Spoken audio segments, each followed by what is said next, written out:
¿Tiene usted una muy buena idea de negocios? ¿Quiere conformar su propia empresa? ¿Necesita asesoría y consejos prácticos? Este es el espacio de la pequeña y mediana empresa, donde usted encontrará consejos, recomendaciones, estrategias, ideas, capacitación, casos de éxito, enlaces y mucho más. Universo Pyme, periodismo útil. Conduce Eduardo Torreblanca. Yo solía ser del tipo de personas que creen que las cosas malas le pasan a otros. Yo además tengo una especialidad en el área técnica, mi especialidad es bioquímica. Tuve la oportunidad de hacer un posgrado en una universidad importante, una de las escuelas de medicina más importantes del mundo. Y pues cuando regresé a México intenté hacer proyectos de investigación en biotecnología. Y un día de pronto, en 1995, después de hacer una empresa que creo que era muy exitosa, un día de pronto mi hijo filmó un comercial para una empresa de lácteos italiana en México. Lo hizo porque obviamente pues, mi hijo era una persona muy persuasiva, era guapo, era inteligente. Por eso los papás vieron ese anuncio y quisieron copiar esa historia. Fue por una circunstancia que no le correspondía. Sin embargo, después de que mi hijo, pues obviamente expresó, logró ser persuasivo para que esa empresa vendiera sus productos, unos días después o unos meses después mi hijo perdió la vista, después el habla y después el movimiento. José Andrés, mi hijo, no tuvo un diagnóstico preciso durante muchos años. La enfermedad más similar a la que se le podía catalogar es una adrenoleucodistrofia. Es una enfermedad muy cruel en donde las personas van literalmente desconectando todas las funciones de su cerebro. En un niño es especialmente más cruel porque pues obviamente van literalmente generando conceptos de muy poca felicidad en los temas de vida porque no tienen vida. Los niños literalmente tienen una fase de dolor muy fuerte, pero no pueden expresarla siquiera, y la forma en la que mueren puede pasar meses o incluso años. Es cuando finalmente los pulmones dejan de respirar. Entonces los niños mueren por asfixia. ¿A qué edad empezó a padecer esto? A los 2 años, un poco más de 2 años. En esa época yo tenía una empresa de investigación y lo que empecé a hacer fue intentar encontrar pues, apoyo en muchas partes del mundo. En un hospital que se llama Mount Sinai en Houston, un hospital judío. Me dijeron que no había nada que hacer por José Andrés, que incluso debido a su patología quizá jamás podría vivir siquiera 8 años de vida. Y bueno, yo siempre les preguntaría a las personas que nos escuchan si ellos estarían dispuestos a comprar esa historia, ¿no? Entonces lo único que yo hice fue intentar encontrar alternativas. Yo tenía una empresa que, insisto, había sido un poco exitosa, entonces lo que hice fue vender todo, hipotecar todo, y compré una empresa muy importante, farmacéutica, un laboratorio usado en Coamo, en Puerto Rico, y lo traje a México. Y ahí comenzó una historia que se llama Proyecto Andy. Fue un proyecto que duró muchos años, muchas idas, muchas vueltas. Y bueno, las experiencias que le toca a una familia, no solo de quedarte sin dinero, de vivir cosas que a nadie nos gustaría que obviamente esto le pasara, pues finalmente te toca vivirlas. Yo escribí un libro que se llama En el nombre de mi hijo hace unos años y fue impactante cómo yo pensaba que las cosas malas de pronto le suceden a pocas personas, y de pronto cuando las personas empiezan a contactarte, te das cuenta que la enfermedad nos lleva kilómetros de ventaja. Y esa es una parte muy cruel. Yo hace unos días fui invitado para trabajar en un proyecto especial en los Estados Unidos, y cuando estaba ahí doy aparte clase en una universidad en los Estados Unidos y les doy al área de bioquímica, pero muchos médicos van conmigo, no sé por qué, pero la única condición que yo les puse fue que los médicos tenían que empezar a ver personas y tenían que empezar a tenían que comenzar a dejar de ver enfermedades en las personas. Y eso fue como que un trato muy interesante porque nos ha permitido pues ver también el lado humano de la enfermedad, ¿no? Y eso es parte de cómo comienza. El proyecto Andy fue un proyecto que llevó más de 6 años, miles de retenes de investigación.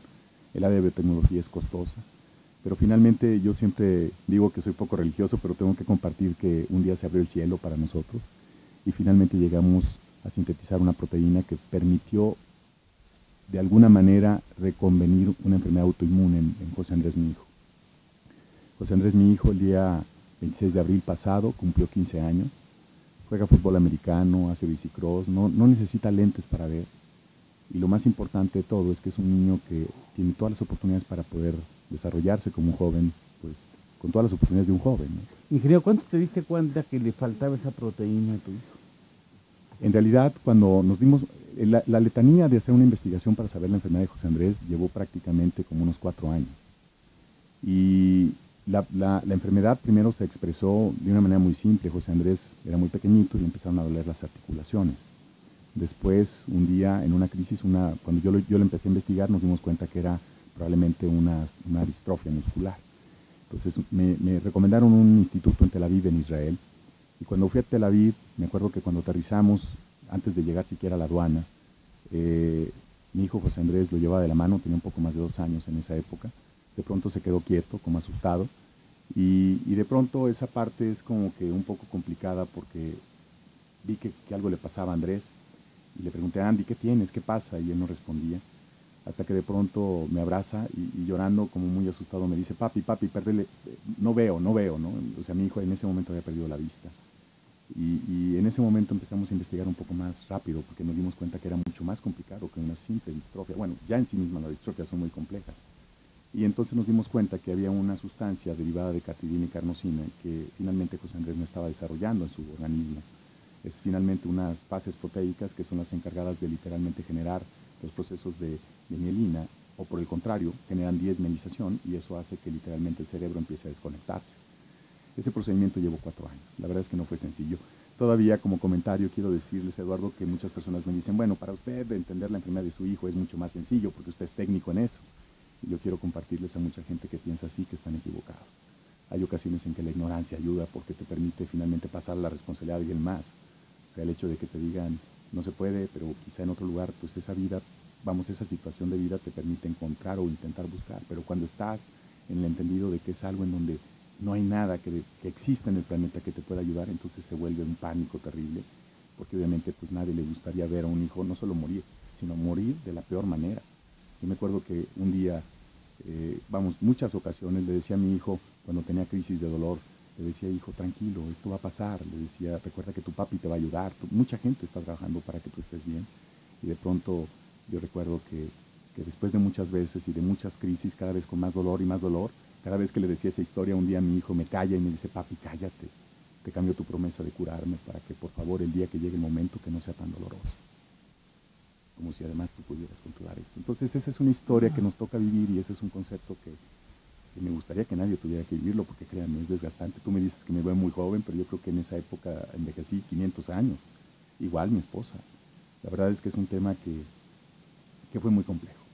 Entonces la enfermedad hay que entenderla como algo muy complejo, que vale la pena que cuando estamos sanos hay que mantenernos sanos. Porque una vez que cruzamos ese pequeño umbral, nadie nos garantiza que nos curemos. Empiezas a entender, después de 4 años de investigación, qué le pasa al organismo de tu hijo. ¿Y después? Después, pues intentamos encontrar una forma. Voy a intentar explicar qué fue lo que hicimos. Yo soy de una comunidad muy pobre en Aguascalientes, ahí nací en una comunidad rural. Y en ese lugar, pues obviamente yo tuve la oportunidad, cuando ya iba a estudiar una carrera, mandé más de 150 cartas a diferentes universidades, porque la comunidad donde vivía, pues no había muchas alternativas. Entonces, una vez el TEC de Monterrey me escribió, me aceptó y me mandó a la escuela de bioquímica. Cuando estaba estudiando en el TEC, después me seleccionó un instituto en Rotterdam, que es un instituto que 7 de las más importantes farmacéuticas del mundo patrocinan, porque es en donde se evalúan las tendencias de enfermedad del mundo. Yo estuve ahí y después me fui a Stanford. En Stanford, perdonen que les comente toda esta letanía, porque esa fue como una disposición. Yo vuelvo a repetir, soy poco religioso, pero la verdad es que creo que fueron disposiciones muy específicas. Cuando llego a Stanford, a un instituto que se llama Instituto Beckman de Medicina Molecular, yo comencé a hacer una tesis doctoral a través de fases proteicas. Todo el mundo estaba muy enfocado en leer el genoma humano ya en esa época. Se gastaron más de $100,000 millones. $100,000 millones, Eduardo, para descubrir que el ser humano literalmente, genómicamente hablando, es un 99% literalmente idéntico a una mosca, o un 98.7% idéntico a una rata. La verdad es que la información genómica es tan vasta y tan suficiente que no tenemos información tan certera como para hacer algo que ayude a la gente. Entonces lo que yo decidí hacer es hacer mi tesis en relación a proteínas. Proteína es lo que somos nosotros desde la punta del pelo a la punta del pie, y cada instante, más o menos a una velocidad de 56 millones de veces por segundo, es lo que nos hace pelo, piel, memoria, inteligencia. Es lo que hacen nuestros hijos contestar cuánto es 2 más 2 cuando les contesta el maestro, cuando les pregunta el maestro. Y cuando yo hice esa tesis doctoral, investigué mucho sobre una teoría de un señor que se llama Linus Pauling. Muchas personas no lo conocen, pero ese señor es uno de los científicos más importantes de toda la historia del planeta. Ese señor, de hecho, ganó 2 veces el premio Nobel. Y él hizo una tesis doctoral que, voy a intentar resumirla en 3 palabras. Él decía, Si el ser humano tuviera el inventario biológico correcto en el organismo, el ser humano per se sería capaz de reconstituirse, es decir, literalmente de resolver cualquier tipo de enfermedad. Hasta aquí, Universo Pyme. Este programa es posible gracias al apoyo de la Secretaría de Economía y el Fondo Pyme. Universo Pyme. Periodismo útil.